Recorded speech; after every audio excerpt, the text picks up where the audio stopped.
Mummy, यहाँ कहाँ पटक दिया आपने मुझे। इन लोगों की औकात तो भिखारियों से भी बुरी है। 10 दिन हो गए मम्मी, घर में रोज आलू की सब्जी और रोटी बन रही है।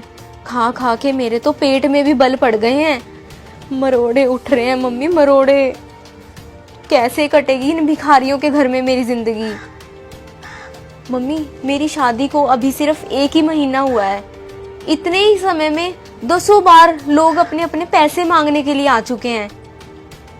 हलवाई, टेंट, मैरिज हॉल, कपड़े, यहाँ तक कि इन्होंने मम्मी नाई को भी पैसे नहीं दिए। लोग आते हैं, पैसे मांगते हैं, ना पैसे मिलने पर बेइज्जती करके चले जाते हैं। मम्मी, कैसे कटेगी जिंदगी इन भिखारियों के घर में मेरी।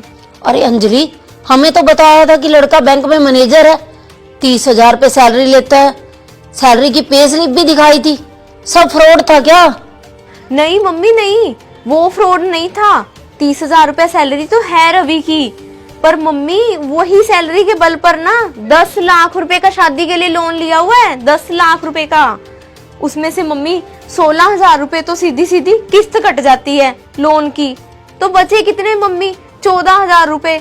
उसमें घर का खर्चा कैसे चलेगा मम्मी? कितने तो मेंबर हैं घर के। अरे क्या 10 लाख का लोन? अरे अगर 10 लाख का लोन ले रखा था तो उधारी कैसे रह गई? फिर पैसे मांगने वाले क्यों घर पे आ रहे हैं? मुझे तो ना कोई बहुत बड़ा जोर लग रहा है। कहीं ऐसा ना हो कि जो इन्होंने तुझे गहने डाले हैं वो भी नकली हो। तू ऐसा कर, सारे गहने वहां से उठा और एक बार मायके आ तू। चलो ठीक है मम्मी, मैं कोई ना कोई बहाना लगा के ना आज ही आती हूँ आपके पास। ये देख, शादी के सारे फोटो बढ़िया हैं तेरे। हाँ। नमस्ते मम्मी। नमस्ते पापा। नमस्ते बेटा। और कैसे हो आप? आ गई अंजलि? हाँ मम्मी, मैं तो बहाना करके आ गई। मैंने तो बोल दिया कि आज ना मेरे भाई का बर्थडे है, तो मैंने तो जाना है मायके बस। चल अच्छा किया तूने ये तो। बेटा, बहाना करके आने की क्या जरूरत थी? रवि को बता के आना था। और ऐसा भी क्या हो गया? अरे क्या बताऊं आपको, कुछ भी सही नहीं है अंजलि के ससुराल में। खोखले हुए पड़े हैं, खोखले। ऊपर से बन रहे थे करोड़पति। शादी से पहले तो इतनी बड़ी बड़ी बातें करते थे, अब सारा दिन उधार मांगने वालों की लाइन लगी पड़ी है अंजलि के घर पे। उन्होंने तो शादी के जो भी गहने बनवाए थे उसके पैसे नहीं दिए, नाई के पैसे नहीं दिए, हलवाई के पैसे नहीं दिए, और तो और जो गाड़ियां यहाँ पे करके आए थे ना, उनका भी बकाया भी बाकी है बाकी। अरे 30,000 रुपए सैलरी है रवि की, धीरे धीरे चुका देगा सभी के पैसे।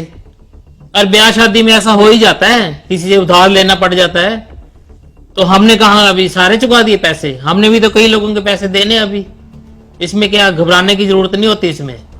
अरे हम तो लड़की वाले हैं, वो लड़के वाले हैं।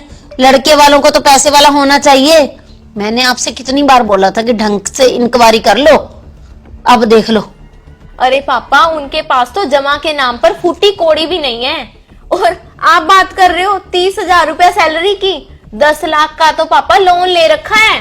30,000 रुपए में से सीधा का सीधा 16,000 रुपया तो किस्त कट जाती है, बाकी बचे 14,000 रुपए। 14,000 तो ऐसे चुटकियों में खत्म, क्योंकि 3 बाइक है घर में, 1 गाड़ी है, उनके पेट्रोल का खर्चा, वाईफाई लगा हुआ है उसका बिल, 5 मोबाइल है, उनके रिचार्जों का खर्चा। इतने खर्चे तो खाएंगे कहाँ से पापा? देखा देखा आपने? और लेके आई है ना अंजलि तू गहने, दिखा मुझे गहने। बड़े बनते थे, कहते थे 24 कैरेट के गहने हैं, 24 कैरेट के। मुझे तो ये 14 कैरेट के भी नहीं लगते। अभी सुनारे के पास जाके ना चेक करवाती हूँ कि ये गहने सोने के हैं भी या नकली हैं। अंजलि बेटा, तू ये बता, वहां पर कोई गलत व्यवहार करते हैं तेरे साथ हो? नहीं नहीं पापा, ऐसी तो कोई बात नहीं है। नहीं बेटा, फिर भी बता दे, कोई तेरे साथ दुर्व्यवहार करता है वहां पे तो। बाकी रही खाने की बात, तू बोल रही थी दाल रोटी बनती है, सभी लोग वही खा लेते हैं या सिर्फ तेरे लिए दाल रोटी बनती है? नहीं नहीं पापा, वहां पे तो सारे दाल रोटी खाते हैं, कभी दाल कभी आलू।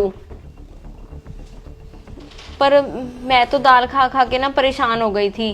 मेरे लिए तो फिर कभी दही, कभी रायता, कभी पनीर, सब कुछ आता रहा है। आप ना छोड़ो अब ये बातें, उनको तो मैं पूछूंगी अच्छी तरह। एक बार मैं ये गहने जाके चेक करवा लूं, फिर पूछूंगी उनको बारात में कैसे नखरे दिखा रहे थे। रोटी आधी कच्ची है, बारातियों का स्वागत ऐसे होना चाहिए, खाना ऐसे बनना चाहिए, सब्जी ऐसे होनी चाहिए। अब मैं देखना उनको देती पता। ज्यादा कचर बचर की ना, ये जूता देखे, माँ बेटी की हेकड़ी निकाल दूंगा 2 मिनट में।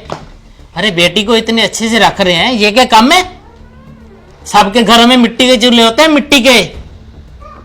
बाकी कर्जे की क्या बात है, ब्याह शादी में हो जाता है, उतर जाएगा धीरे धीरे। हाँ ये बात जरूर है, शादी में उन्होंने औकात से ज्यादा खर्चा किया है। खर्चा किया है तो उनको सबक भी मिल गया होगा। और अंजलि एक बात सुन ले, तू आज के बाद अपने घर की गुप्त बातें अपनी माँ को आके ना बताना, तो मुझसे बुरा कोई नहीं होगा। हाँ यदि कोई तुम्हें वहां तंग करता है तो मुझे बता, फिर मैं देखूंगा उसको। मैं करता हूं फोन रवि को, जाता तुझे लेता जाएगा। हेलो, हाँ रवि बेटा, हाँ वो बैंक से जाओगे ना बेटा, तो अंजलि को साथ लेते जाना, उसका मन नहीं लग रहा तेरे बिना।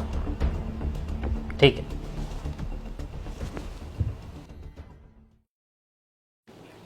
अरे अंजलि और बता, 4 साल हो गया अब तो तेरी शादी को, कैसा है तेरे ससुराल में, सब सही चल रहा है ना? हाँ पापा, 4 साल पहले आपने मुझे डांट कर वापिस ना भगाया होता ना ससुराल, तो वहां पर पापा सभी बहुत अच्छे हैं, मेरे ससुराल वाले, रवि भी बहुत अच्छे हैं पापा। अब तो मेरे देवर भी जॉब करने लग गए हैं, मेरी ननद की भी नौकरी लग गई है, और हमारे घर की ना आर्थिक स्थिति भी अब बिल्कुल सही है। अब तो सब कुछ ठीक हो चुका है पापा। देखा, सब्र का फल मीठा होता है बेटा। और आप लोग भी इस चीज को ध्यान में रखें कि अपनी बेटी के ससुराल वालों की पर्सनल जिंदगी में दखल ना दिया करें। और बेटी को ना सब्र करना सिखाएं, क्योंकि जो नया नया रिश्ता होता है ना, उसमें सब कुछ एक दूसरे को समझने में, परिवार की स्थिति समझने में थोड़ा सा समय लगता है। और जो आजकल ये होड़ चली हुई है ना शादी ब्याह में बहुत ज्यादा खर्चा करने की, ये बहुत ही ज्यादा गलत है। देखा देखी लोग खर्चा तो कर लेते हैं, बाद में यही खर्चा घर में लड़ाई झगड़े का कारण बन जाता है और रिश्ते टूटने की कगार पे आ जाते हैं। तो मैं तो आप सभी से यही कहना चाहूंगी कि तेते पांव पसारिए जेती लंबी सोर। तो आप लोगों को हमारी ये छोटी सी स्टोरी कैसी लगी? अच्छी लगी तो इसे ज्यादा से ज्यादा शेयर जरूर कर देना। और जो नए लोग हमारी स्टोरी देख रहे हैं, ऐसी ही और स्टोरी देखने के लिए आप हमें फॉलो कर लीजिए, मनचंदा फैमिली व्लॉग और अंजलि मनचंदा के नाम से फेसबुक पे, और यूट्यूब के ऊपर मनचंदा फैमिली व्लॉग और पंजाबी मनचंदा फैमिली के नाम से। और एक ना हमारा गिव वे चल रहा है फेसबुक के ऊपर, जो हमें पॉइंट शो होते हैं उस हिसाब से हम हर संडे गिव वे निकालते हैं, गिफ्ट देते हैं। तो इस गिव वे में पार्टिसिपेट करने के लिए वीडियो को ज़्यादा से ज़्यादा शेयर करो, लाइक करो और पूरा देखो। बाय।